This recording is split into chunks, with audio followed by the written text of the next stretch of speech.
Ok, donc là on va voir une nouvelle définition, c'est la distributivité. Donc la distributivité, c'est la relation qui existe entre la multiplication et l'addition. Donc on voit bien, on sait déjà que la multiplication, c'est un petit peu un raccourci de l'addition. C'est-à-dire quand on multiplie par 3, on sait qu'on va additionner 3 fois la même chose. Donc il y a bien une relation entre multiplication et addition. Et cette relation, en fait, c'est la distributivité qui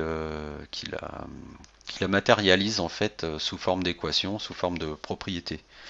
Et donc là, on voit deux exemples de distributivité. Elles sont plus ou moins équivalentes, mais en gros, si on se contente de celle-là et avec les relations qu'on connaît déjà, on peut retrouver celle du dessous. Donc là, en fait, on retrouve ici le quel que soit A appartenant à Z, donc quel que soit A entier relatif, donc quel que soit A entier relatif, quel que soit B entier relatif, voilà, quel que soit C entier relatif.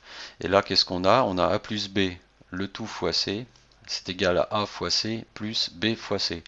Alors, cette expression écrite comme ça a l'air assez compliquée, mais en fait, encore une fois, c'est une relation qu'on connaît déjà, qu'on utilise quasiment tous les jours quand on fait des calculs. Donc je vais donner deux exemples. Je vais donner un premier exemple ici arithmétique et un exemple, on va dire, géométrique ici.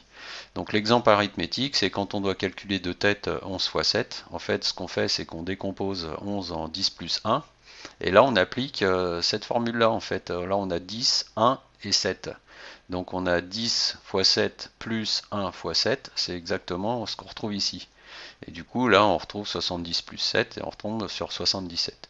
Donc la distributivité, c'est juste le nom à retenir, en fait, c'est quand on distribue le plus par rapport à l'addition. Ici, on fait la même chose, on distribue, mais par rapport à la soustraction. Donc on fait pareil, A fois C moins B fois C. Et en fait, ça c'est à retenir, mais en fait vous le savez déjà. C'est juste, il faut retenir le nom parce que je réutiliserai ce nom-là plus tard dans le cours.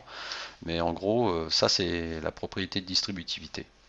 Alors la distributivité, elle peut se voir aussi quand on fait des calculs de surface. En fait, si là on calcule, on reprend dans cette formule-là, on a A plus B le tout fois C.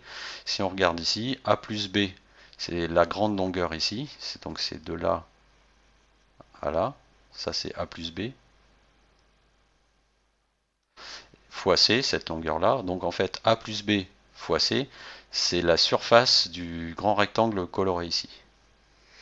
Maintenant, si je décompose avec cette formule-là, ça va nous donner A fois C plus B fois C. Alors A fois C, c'est quoi? C'est l'aire du petit rectangle, du rectangle rouge, puisque le côté là fait A. Donc on a A fois C, c'est l'aire du rectangle rouge, et B fois C, c'est l'aire du rectangle violet, ici. Donc en fait, cette formule, elle nous dit que la surface du grand rectangle est égale à la surface du rectangle rouge plus la surface du rectangle bleu.